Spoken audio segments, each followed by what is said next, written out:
Episode 151, Jon Schnitzer. Jon Schnitzer is a comedian and filmmaker.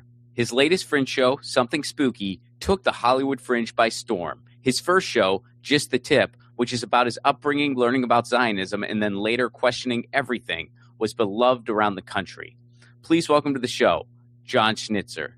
What's up, everybody? If you are in Edinburgh, I am part of the Edinburgh Fringe Festival. It's going on now. My run is from August 6th through 30th. That's August 6th through 30th at 3:45 p.m. at Westport Oracle. I'm part of the Free Fringe, so you don't need tickets. Just show up. My show is called Anti-Fascist Pasta Night, and it's exactly what it sounds like. We talk about politics. We talk about history. We talk about the history of fascism in Italy and elsewhere, and present-day fascism in the United States. It's a good old time. You can find more information at romflacone.com. And for those of you who have not watched Left It Wall yet, it is available now, and it's free on both Tubi and YouTube. You can get it YouTube free with ads now. So you could literally just, if you're listening to this podcast on YouTube, you can just go over and watch Left It Wall right after this. So check it out. Please do write us a review. Have a good old time. It's a wonderful film. Really proud of it. Want you to see it. You get it. Enjoy today's episode. Jon Schnitzer, good to see you again, my friend. Hey, thanks for having me, Ron. Absolutely, dude. So I like to start at the beginning with these. Where did you grow up? I grew up in Orange County. Okay. So you've always been SoCal. Always been SoCal. My parents lived in Los Angeles, but too many Democrats for them. They had to go down and have us. They had me in Huntington Beach. Oh, wow. Yeah. Okay. Mm-hmm. So yes, how... Huntington Beach, and then we went from Huntington Beach to Irvine into like Lake Forest. But Huntington Beach was really like ridiculous. Was it ultra conservative or a lot of neo-Nazis, Ron? A lot of neo-Nazis. Okay. It was crazy. Oh my God, it was pretty crazy.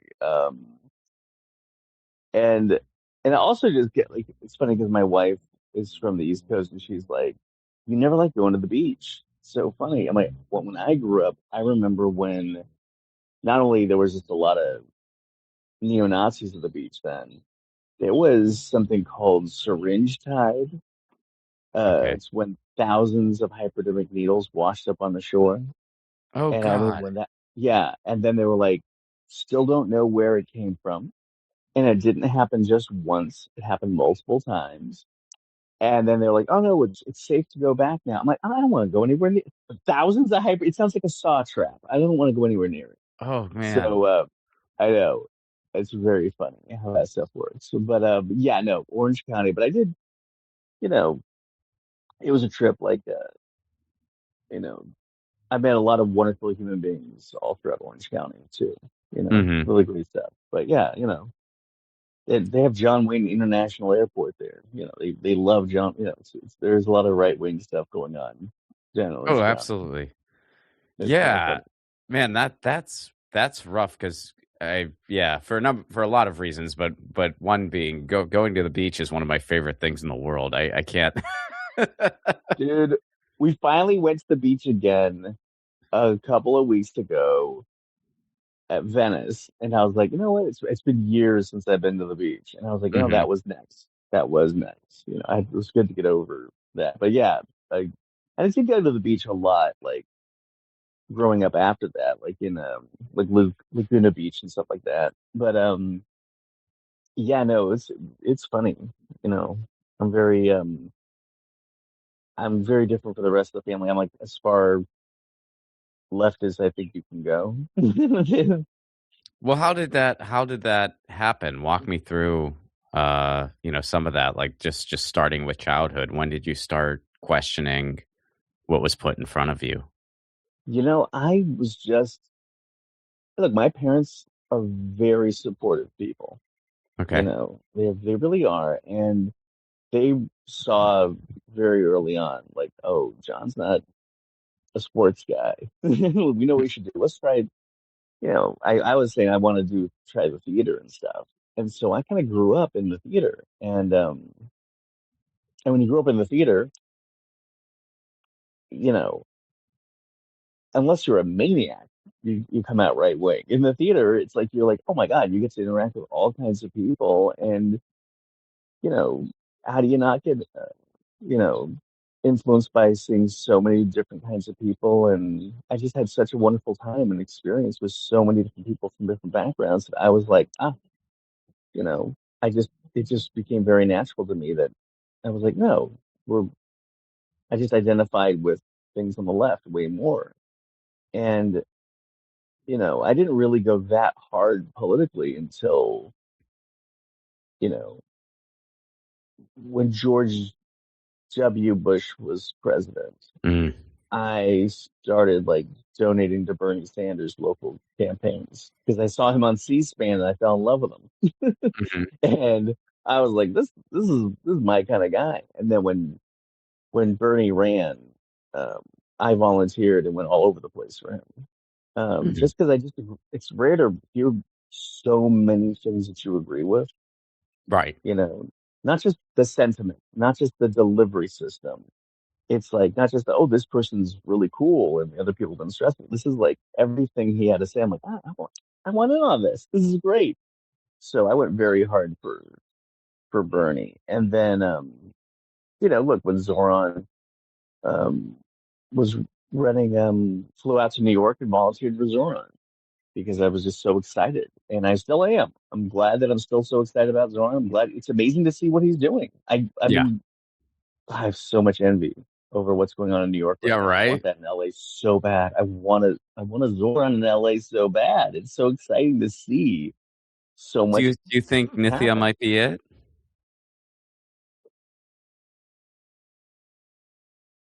I mean,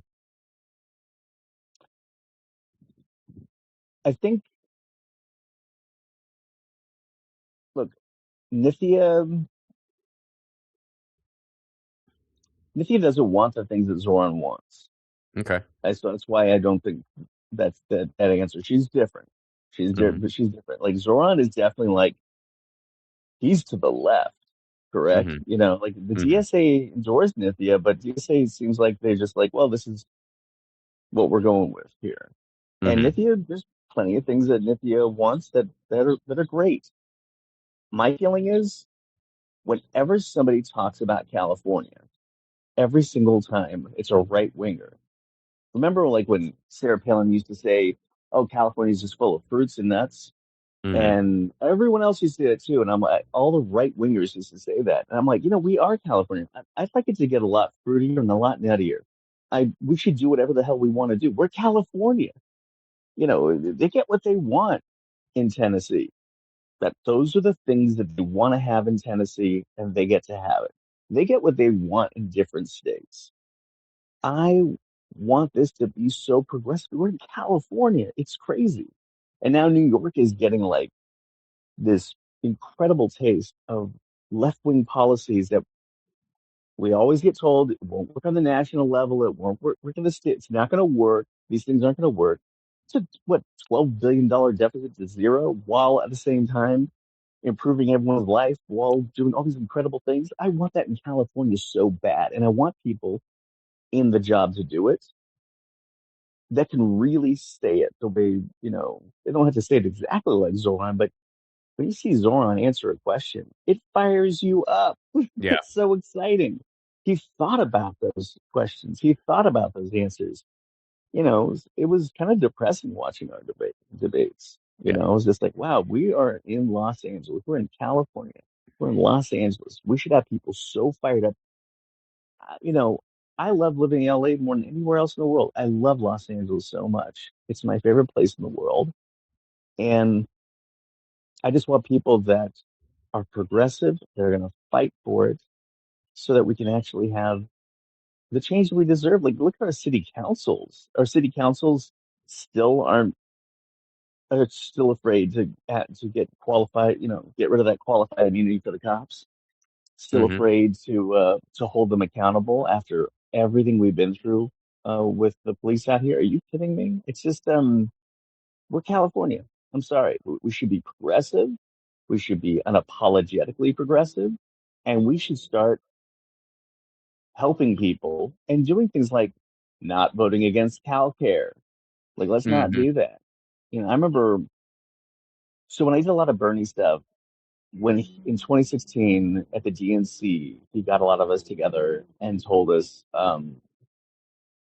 run for lower level offices Right. and do those things. So then I did the CADM, the whole California Democratic Party thing. So I got on the executive board of that, and it was like a little election, and then you do that, and that was really miserable. I didn't realize how difficult, because at first I was so excited because I was like, look at the CADM platform. It's everything Bernie ran on. The Hmm. California Democratic platform is everything that he ran on. It's healthcare for all. It's like, I'm like, oh my God, I can't wait to meet the people who put this platform together. We're gonna have so much fun. And I get there and it was like, I don't know whether it's just that's a platform of like, let's just trick people. It's a Hmm. platform of lies. They have no intention of doing that platform. It was like pulling teeth. I was on the board of directors of the Asthma and Allergy Foundation of America years ago. That's the nonprofit that sued BP for polluting and then won and then turned that into free mobile health care units for kids with severe asthma. And that was put together by Dr. Craig T. Jones, who created the original single payer version of Obamacare that never happened. And I got to talk to him, and they were able to get extra. If you had been hospitalized more than once for your asthma, you got it 90% under control after one visit. And it really was because it wasn't a doctor hurrying you out of an office. It's like you're not leaving until you can show the nurse practitioner that you have the right hand-lung coordination. That's what happens when we actually are trying to solve a problem. And when the kids get off the bus, they know how to treat their illness, and they're not going back to the emergency room, right? So when I saw CADM's platform and I was like healthcare for all and all these things, I got so excited. And then it's like, nope, that's just not what they are here to do. It's like when CalCare, before it was CalCare, was SB 562. Hmm. We all cornered Gavin Newsom. There's a video of this on Facebook. And we all went, SB 562, where are you? Where are you? And then he said, I'm with you. And we're like all cheering. And then we kept yelling, you're going to vote for it. Then when it got to him, he ignored it, didn't do anything about it, let it die. And then, of course, we all know what happened with CalCare. He, they voted it down. He got the person who proposed it to vote it down too. It's pathetic. I mean, anytime I hear someone badmouth CalCare or say the old trope of, well, you should have it through your work, have it through your job. It's like AI is coming. They've only spent trillions of dollars to make sure it does come. Who knows who's going to have a job and who won't? Healthcare for all is something we can actually afford, and we really do need a tax the the top of the top, to pay their fair share. I'm tired of all this corporations or people garbage, and don't tax the billionaires because they'll run away. No one's fleeing New York. Everyone's staying in Zoran's New York because it's wonderful. It's Yeah. absolutely wonderful. Yeah, that's the thing. It's like The they don't social actually equality. leave. Like they don't. They have They all their don't. shit here. They don't. And the financial people, they don't want to piss them off. They want the mayor to just kind of cooperate with them. So it's like, hey, man, as long as we're still able to do our thing, which a mayor is not going to bring down Wall Street. It's not going. I mean, I wish, but that's not how it works. So they don't Mhm. really need to worry. So he's just making people's lives better, and they're still fine. Like the bark is there, but there is a non-existent bite from these And financial even people. Even look at the crime stats in New York now. Everything's dropping because people are happier. People feel more secure. And that's honestly very good for the top 1% because they don't have to be so afraid of an agitated populace that's had enough and realizes, oh my God, I can't have health care. I can't have anything. And honestly, that is next up in New York. They got to get the healthcare situation really looked at, for everybody. My sister-in-law is the director of PNHP, Physicians for National Health Program, New York. And I actually did a show with Judah Freelander does a Oh, fundraiser for nice. them Love out there. I Judah. love Yeah. Judah. Love Judah's the best. Judah. Oh God, he makes me laugh. So he just cracks He's me so up. good. He's amazing. Anyways, I love doing stuff for them because they're fighting so hard and it feels so possible in this moment with Zoran and PNHP NYC that Metro that we can actually pull this thing together over there. I hope that's the next step. Now in Los Angeles, I just we want CalCare, and if the actual written policy for CalCare it's been studied for years. I mean, they put it together with the nurses, with the doctors. It is an absolute wonderful piece of legislation that will work, that will totally work. And it's not something that's going to bankrupt us. It's going to cost less than the system we have now. It's going Yeah. to cover everybody. And we need it. We need it now more than ever. I mean, look, with Zoran, the freezing of the rents. Oh, it's delicious. It sounds fantastic. We need that in Los Angeles too. There's, I'm just getting tired of hearing these stories of like, oh, I bought that building uh, that you're in. I bought the house down the street. It's now millions of dollars, but I got it when I was working at a factory, and I asked my boss for a loan. He gave it to me. I bought a house. Really nice Russian guy across the street. Love this guy. Told me the story of how he has this amazing house. There was a time when people would go, "Oh, let me help you out because my employees they'll be happier." It's like Hmm.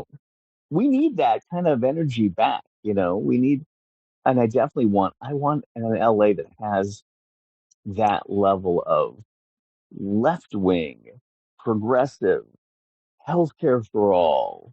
Maybe freeze the rent a little bit. Maybe freeze the Hmm. rent a little bit. Why not? I mean, it's like we're in California and we really should be emulating the values that we talk about, not just, like, is New York doing great? We can't have that in California. Like, why not? Let's have it. Oh yeah, and I was in New York City a month ago, and yeah, there's just a vibe in the air, man. People are just Mm, there's hope, and they're stoked, and they're seeing it work. Like they are seeing it yes. work, and I it's was there yeah. when it was the snowstorm was there and all the snow off the sidewalk the next day. And it was Hmm. like, okay, so you put together a program. Yeah, and And we people got saw it paid. work. We saw People it got work. paid. Yes. And it was like enough for them to go, you know what, let's get out there with our friends and our neighbors. Let's get our Yeah. shovels. We'll get a little bit of money, and we'll also do it together. We're not waiting for somebody else to fix it.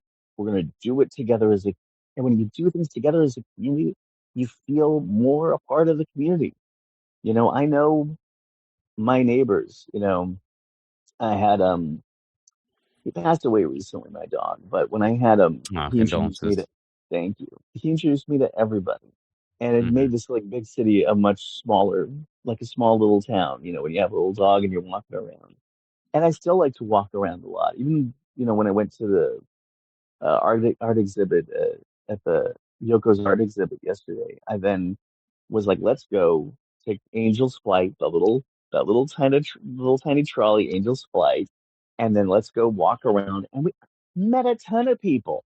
I love meeting people in LA, and we have so much fun when you walk around and go to all the little hidden gems that I absolutely adore in Los Angeles. I mean, I do love this place more than anywhere else in the world. I really love it so much. And I just am sick and tired of these city councils that just feel like they're loaded with these kind of Democrat stooges that are like next in line that are like, well, I'm just ready to be there. Well, And it's like it's they're basically ridiculous how they're not small it even is. Democrat. It's so small. It's so small. I mean, it's like we are a fraction of Chicago, even. Like, it's just nuts that we only have 15 districts in a city this size. And by the way, I mean, there's not one innocent party here. The entire city council nixed the idea of expanding it because, no matter how good, and there's some decent people in city council, I do believe that, but Yes, even they don't want to let go of any power, man. They they don't want don't to want to let share. go of their power. It's like, the power should be the power to empower the people. That's what the power should be. The power should be, how do we make this so that everyone in LA is having a better experience? And it really, look, I walk all over LA. I know which parts where it's like, oh man, we could do better with this, we could do better with that. And it's so sad to see these city councils voting down consider just basic things we all want. I mean, I love Kenneth Mejia, Hmm. and I love hearing when he speaks up, and Yeah. and and uh, and I love how he's been taking the position that nobody talked about, nobody was interested in, the numbers. Where where does the money go? And turn that into something that was like that fired up Yeah. young people, fired up older people, fired us all up going, hey, our money shouldn't be going here. I'm absolutely very excited about him and what And he's he going to is, run by the for way, next. I mean, for the record, he is, I would say, definitionally the most left wing elected official we have in Los Angeles. He is also Hmm. the most popular. He gets more Yes. votes than everybody. I mean, part of me was kind of wondering if he was going to go for mayor, because it's I just like, mean, I mean, you're everybody right. loves him. I Hmm. mean, and that guy, he knows how to run for office. I mean, he ran for Congress as a Green. That's how he got started. Like he knows his stuff, and it's just like, dude, you have a behemoth. I mean, that guy was funneling millions in propaganda to try to beat him. It went nowhere. That guy wasn't Oh even a yeah. blip on the screen. He didn't even make the runoff. Kenneth Mejia just trounced him, just publishing a few videos, probably. And you think about what that guy's strategy was. It, any other time, the Democratic Party would have said that's the thing that'll work. He just said, I'm the Democrat in the race. And he just Hmm. kept saying that I'm the Democrat in the race. They kept thinking, okay, we got you with vote blue no matter who. It's going to be, I'm the Democrat in the race. And they realized, well, actually, there's somebody that's more progressive that we can count on, that's to the left, and that's what we want. This whole vote blue no matter who, it's like you look at Joe Manchin, you look at Fetterman, you look at all these people, and you're like, oh no, no, no. It matters who you vote Hmm. for. And when you see someone who's saying, no, I'm Green Party and I'm very to the left and I'm all about accountability and all about these things that we should all be wanting. Remember when Obama ran and we thought he was going to go after everybody on Wall Street because he said so. And it was like, this is going to happen. And Hmm. I was so fired up for that. And then it was like, we're not going after anybody on Wall Street. We're not doing any of that stuff, and that was really painful. And Yeah. watching someone say, oh, I'm to the left, get elected, and then they are still to the left and they're getting things done and at least working real hard to do so. I love that. But I really want our city councils to reflect what we have here in Los Angeles. I want if we really are consider ourselves to be a progressive and we care about people and we are empathetic and empathy is not a problem, then it needs to be reflected by our representation. And I want to see it so bad because it's driving me nuts. It So really is. I want to switch gears, man, because I do want to talk about Sure. you. So So we let volunteer. Yeah, go ahead. Go ahead. I'm well, going well, to say, I'll tell you later. well, let's jump ahead, man, because Yeah, please. I really love what you're doing in the fringe spaces, and obviously there's a civic component to it. But let's start with your first show, Just the Tip. So I mean, obviously I know a fair amount about it, but kind of walk me through it as if I didn't know anything about it. Yeah, just a tip is like it's a stand-up show with so many jokes that, oh my God, that was always like a big task to do that show because if you miss one joke, the whole show falls apart. It all connects.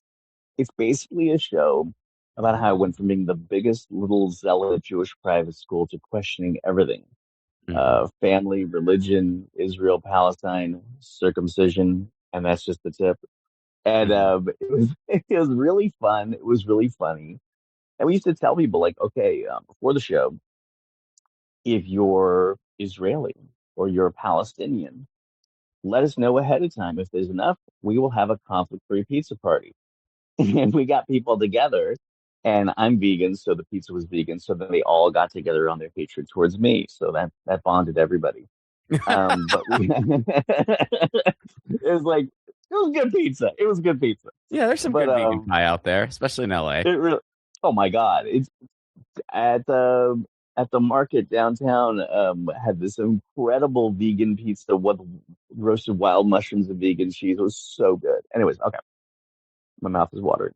Um, and we had a really good time. The whole point of the show is about making people laugh about things that are hard to talk about Mm-hmm. and bringing people together that are very divided and finding what we have in common and having like how hard can we laugh together over the common ground that we do have. And then yeah, look, there's parts where people are going to totally disagree and they should, let's disagree. And we could have the best discussions after shows. And it was so much fun. And I would give people a little card afterwards with a barcode. And if they scanned it, it opened up a little website of all the pictures and videos of everything I was just joking about. And some of the stuff that they thought, you could tell some people were like, that didn't happen. They scan it and they go, here's a video of that happening. It's like me, Mm-hmm. you know, um, it was really wild stuff. I mean, it was like, especially me like in the West Bank wearing a Bernie Sanders shirt, which was not planned that way. It was like, Mm-hmm. I had never been to Israel. It's a long story, but I basically was in 2019. We finally used up a bunch of our airline miles and went to Israel, and we got bored in Jerusalem on a Saturday just because everything's closed. It's Mm-hmm. Shabbat and everything's closed. I'm like, well, I did not travel all this way to do nothing. On my vacation, I want to look for something to do, and I saw Banksy's got a hotel in the West Bank. Like the graffiti artist Banksy. I was like, how do you get there? It's Mm-hmm. like, you just take a bus ride to Palestine. I was like, what was that? It's like the most heavy metal band name of all time. Like, we got a bus ride to Palestine. We Right. took the bus ride to Palestine. And, long story short, it really, what an adventure and what an incredible experience. And I hung out with Christian Palestinians and Muslim Palestinians and atheist Palestinians and Jewish Palestinians, which didn't know that was a thing. And then Mm-hmm. I went all over and had like an experience that was just mind blowing. Um, I went to places that aren't even there anymore, and I wanted so badly to make people to laugh about these things in a way that made them more curious to talk about it. And then uh, I then sometimes repeat some of the things that people said to me in Palestine, and I get some of the biggest laughs. Even some people were like, "It's kind of weird how you gave the biggest laugh, made up this Palestinian kid." And I'm like, "No, he said the funniest thing, and I'm trying to be funnier than that kid." He was so funny. It's like I just repeat word for word what he says, the whole audience explodes. It's so funny. So it was it's a difficult show to advertise. Mm-hmm. You put Palestine in the ad anywhere. Um, and I can't say I was surprised, but it was like, oh wow, you can't run this that way on Google, YouTube, name it, name the streamer. Mm-hmm. I probably shouldn't be saying this right now. It's probably gonna flag our thing right now. Mm-hmm. That's how they get you. They know what they're doing. Like I spent now a good amount of time readjusting how I post things to make sure that I don't just get stopped. I mean, you're big enough, you're big enough. You can do that. But if not, it's tough because there's just not that just some few companies that Oh yeah. run the flow of everything. And if one thing you're talking about is on their list of things where it's like, no, that's a thing that we don't talk about here. It's wild how no one. I mean, I had to get a new Instagram account, and even now, people are just now that I've known for years, just like, oh my god, I just thought you stopped posting. Now I see you posting now. So it's really Mm-hmm. wild. And I'm like, I'm not posting anything radical at all. I'm just posting that I'm doing these things. Here's the shows. I haven't really released anything from that show, and it's a beautiful show. It was fun to see like rabbis come with their moms, and you know, it's rare a comedy show can end with lots of people all gathered around, continuing the discussion and debate and having real good conversations. And I'm really proud of that show.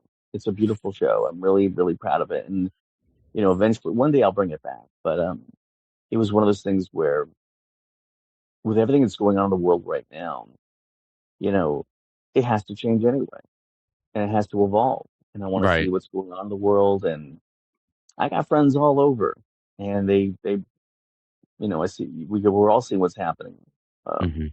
on social media. We're all seeing what's happening. I would say the news, but it's not all in the news.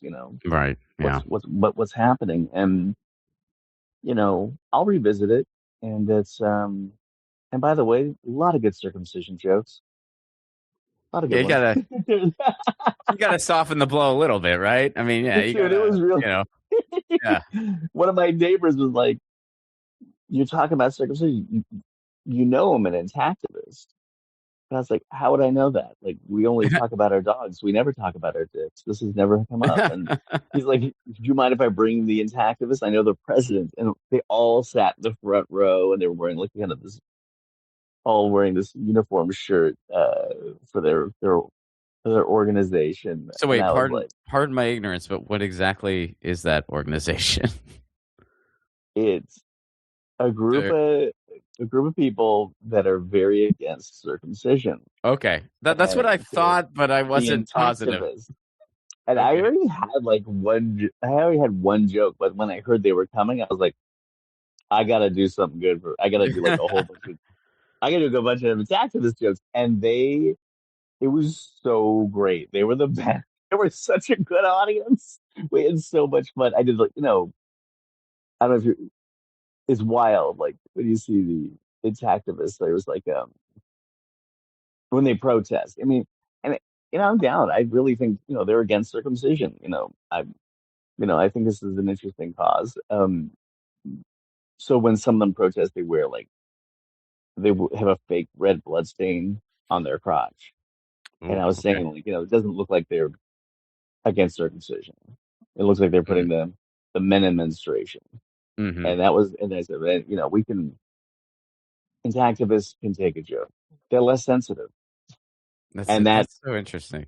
that less sensitive joke, they hit with the activists so hard they all went crazy because they're upset about that, because it's, I have jokes about circumcision where it's like, you know, they say that if um, are, you still have your foreskin, it's 20%, you know, it feels 20% better, Yeah. 20%. That's a generous tip.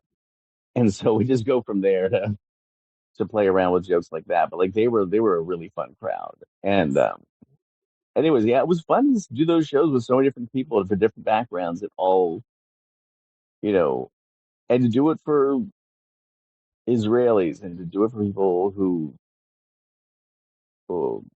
from the West Bank and from Lebanon and from all over. Like in one room, I had people from all over that normally would not be in the same room together, and we're all laughing and having so much fun. It was Well, really, I mean, during the discussions, how kind of was it during the discussions? I mean, was there, I mean, especially like, did you get any pushback, from either side as a Jewish person with a message of peace and, like unity, well, a genocide is happening in the world. It's like, did you, like, was everybody kind of, or do you think, I know I'm like putting a bunch of questions into one, but do you think like maybe, because you had that experience, like people maybe gave you a little bit of an olive branch to be like, all right, well, let's see where this guy's going to take us.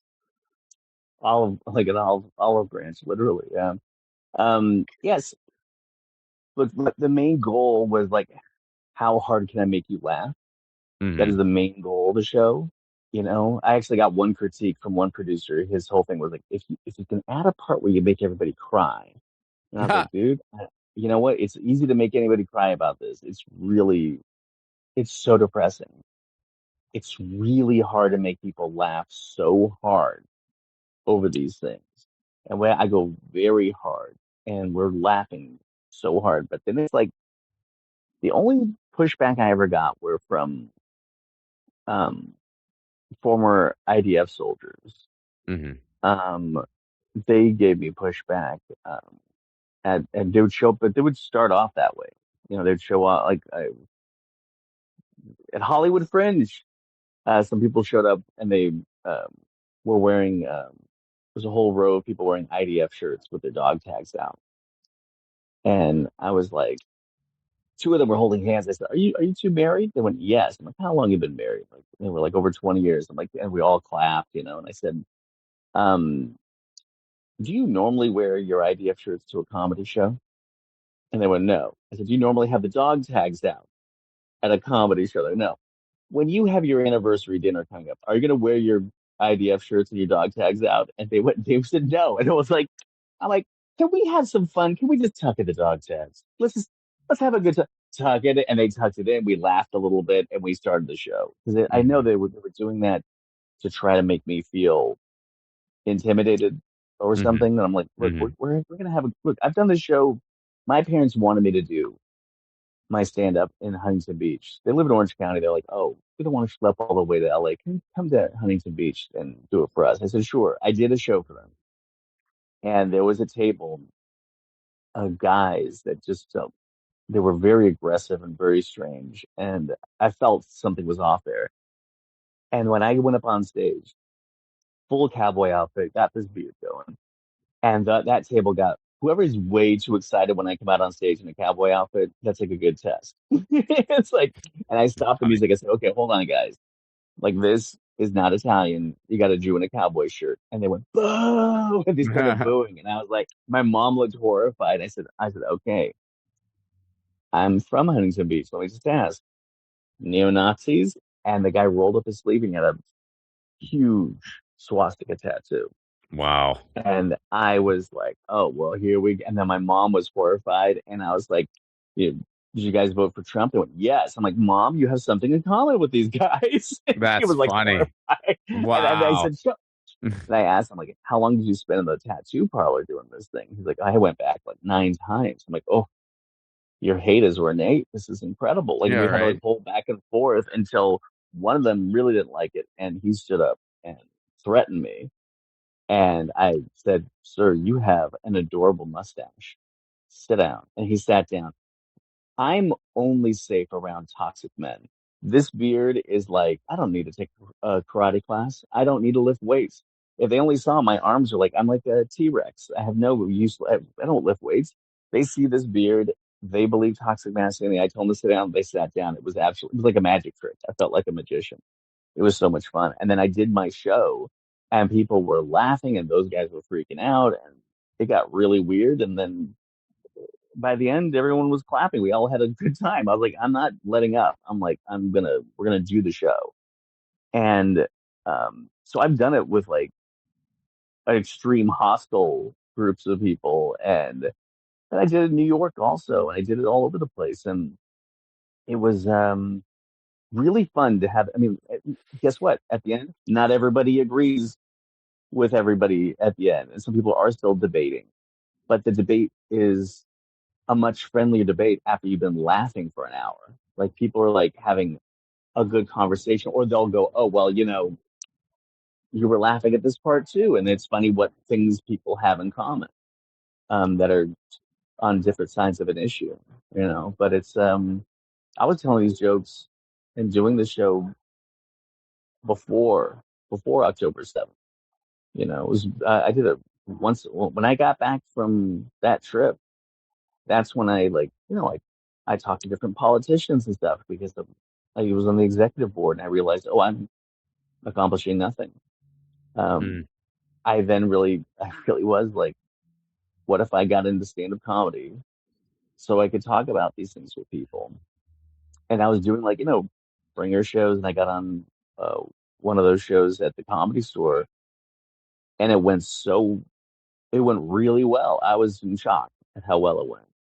And then I got to be on lineups with some amazing comedians that I'm a huge fan of, and it was just beautiful and really something. So, but, October 7th happens, and you have to like you're recalibrating things to like, okay, how hard can I bring people together that are totally divided? And how do I bring us together on and what do I bring us together on?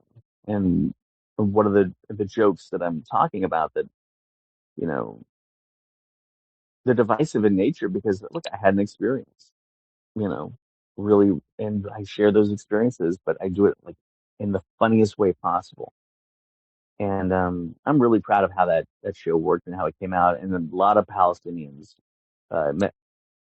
You met a lot of people in LA that say they're Persian, and we all know, there's no more Xerxes, there's no Persia. It's like it's just because usually what someone tells you when they're not sure if they feel safe enough to tell you where they're from, So I felt really when I was doing those comedy bits and also doing the show, people coming up to me telling me they're Palestinian, telling me if they're from Beirut. They're telling me they're from all over and getting real specific with me and telling me. And it was really beautiful. And then as they're telling me that, then other people are talking to me and they're from Tel Aviv or wherever. And then as we're talking, I'm like, I have like a group of people around me that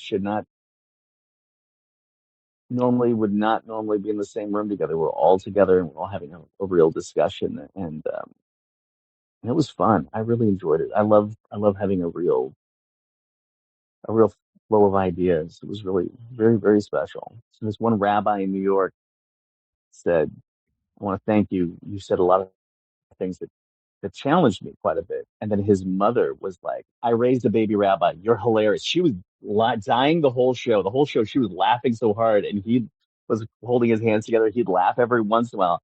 She went berserk with laughter. She was wonderful. The rabbi's mom, I love you. She was the greatest. I love her so much.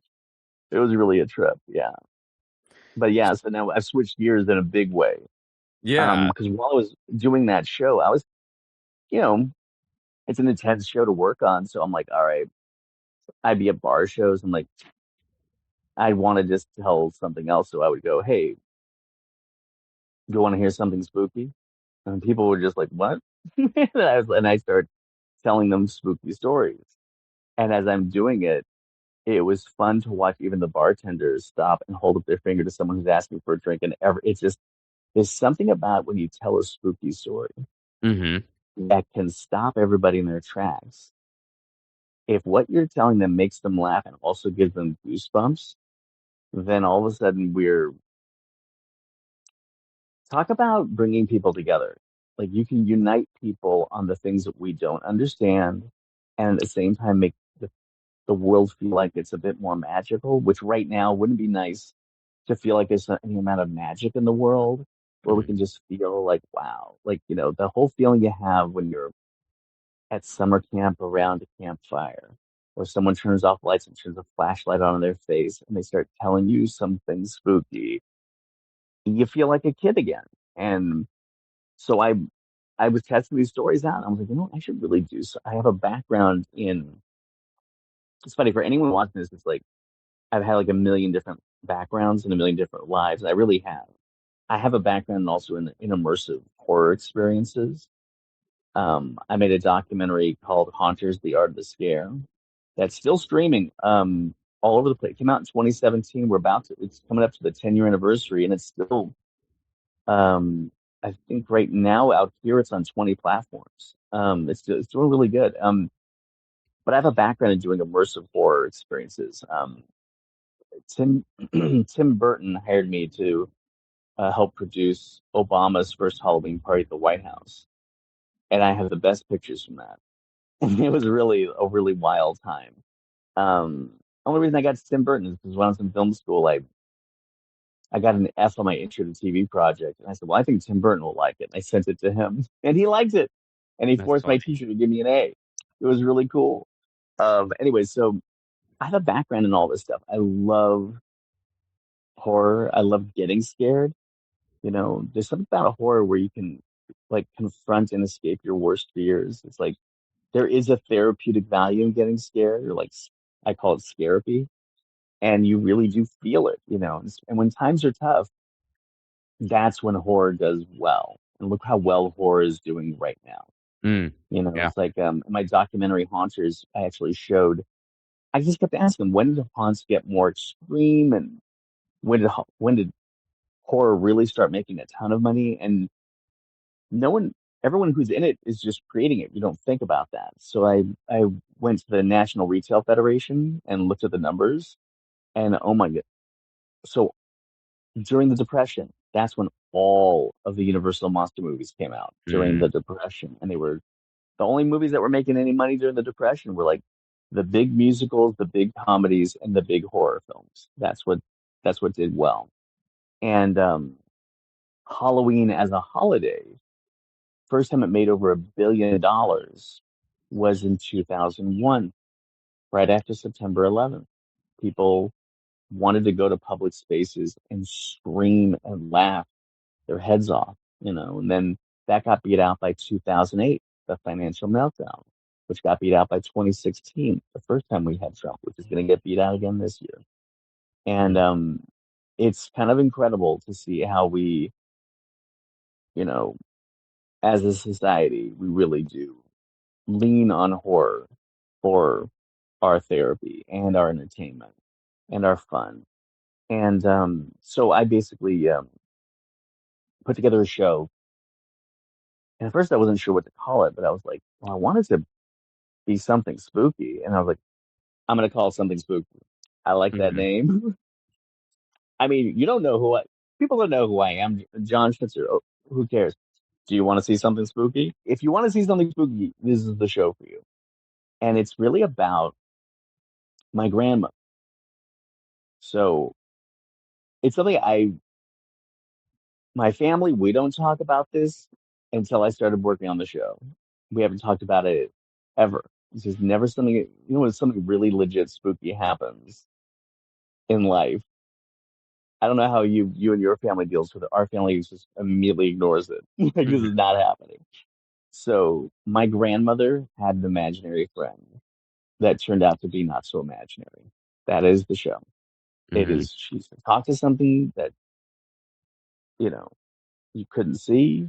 It just wasn't there. And it was right after she had a stroke. So I thought for sure, we all thought something's wrong here.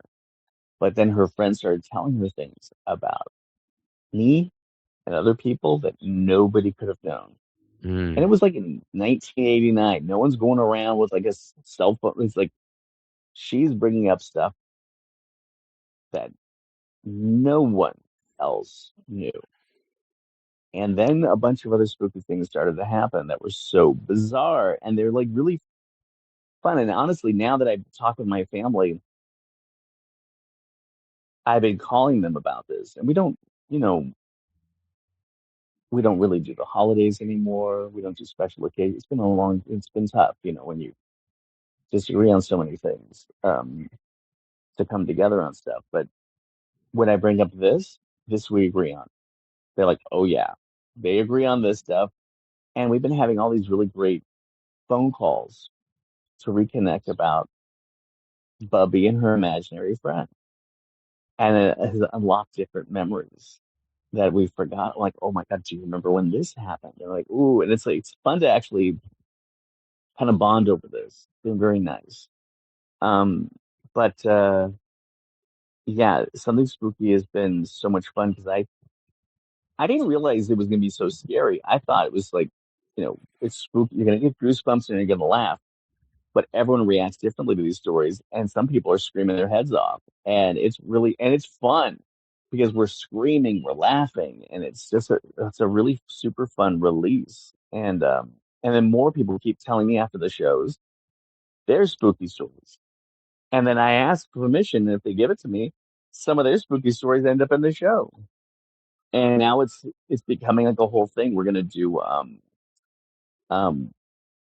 we filmed a bunch of real spooky stuff, and other people shared stories. So we're going to release like a YouTube channel and a podcast soon, where we can release some of these stories. And it's been a trip. It's been really fun. I'm having the most fun because we are legit. Everyone is screaming and laughing, and the algorithm does not care if you share stuff about spooky stuff. They don't care. Like, go ahead, Mhm.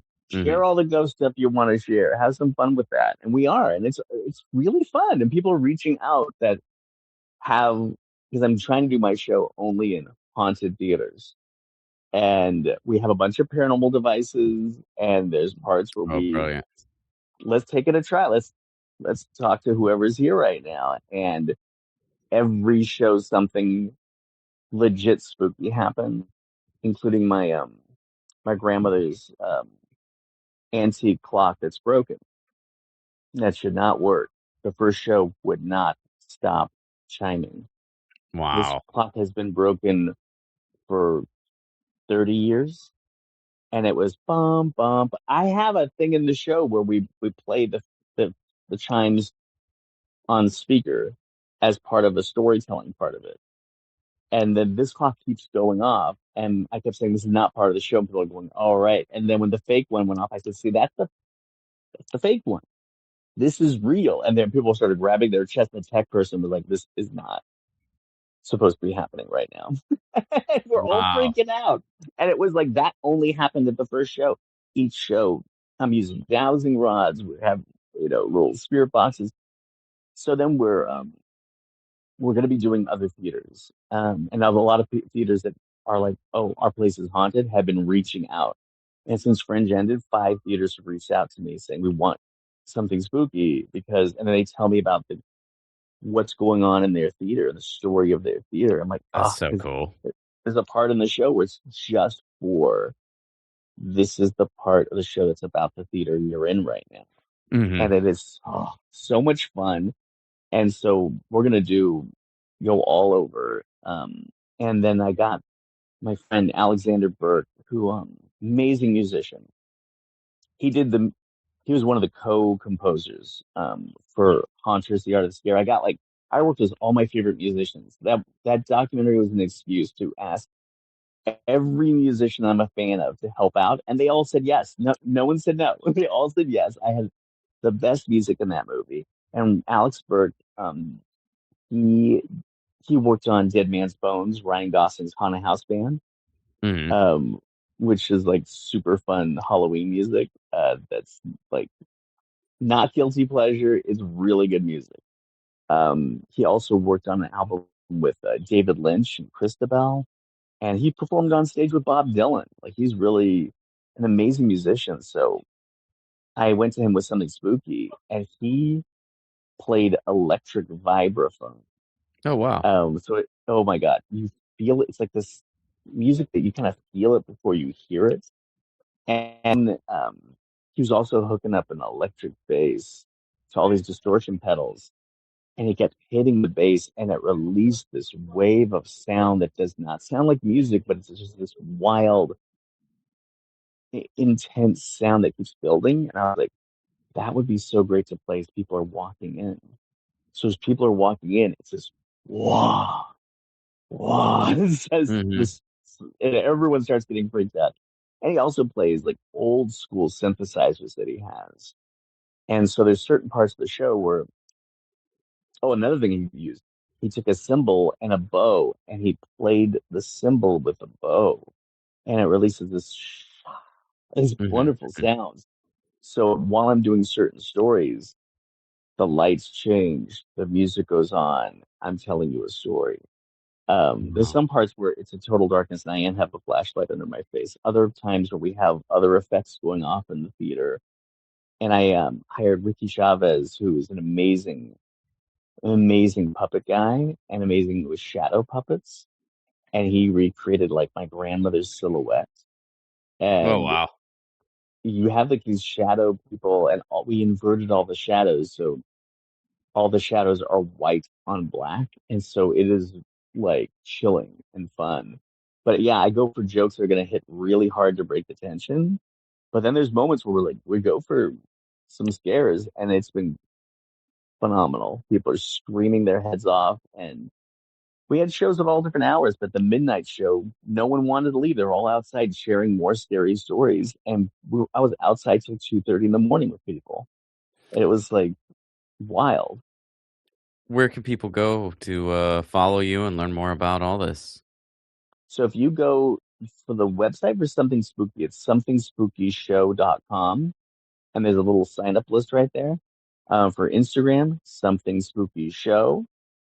And then just my normal Instagram, it's the Jon Schnitzer, TheJon. I guess you can see the spelling right there.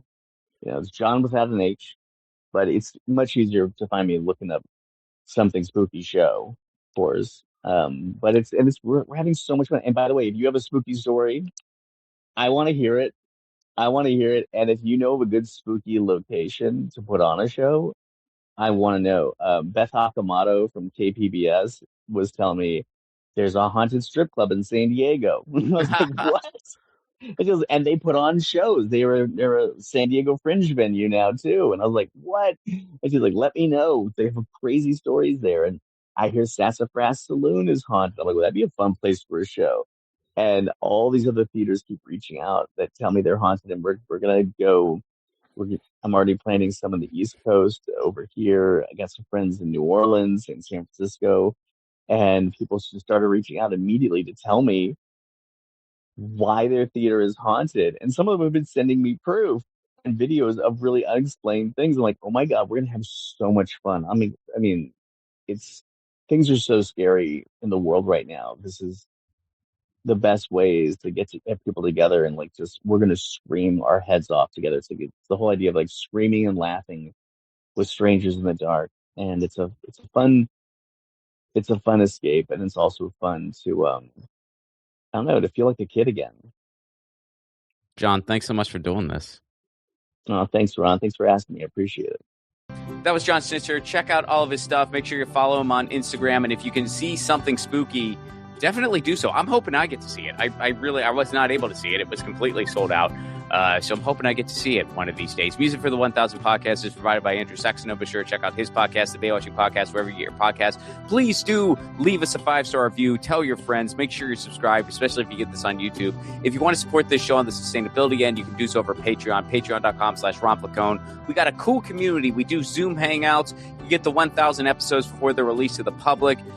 You get insider information on film and events. You get full stand-up clips not available anywhere else. It's a wonderful time, all for a Give What You Can level. So hope to see you over on Patreon. All right, number 151, the start of a new decade.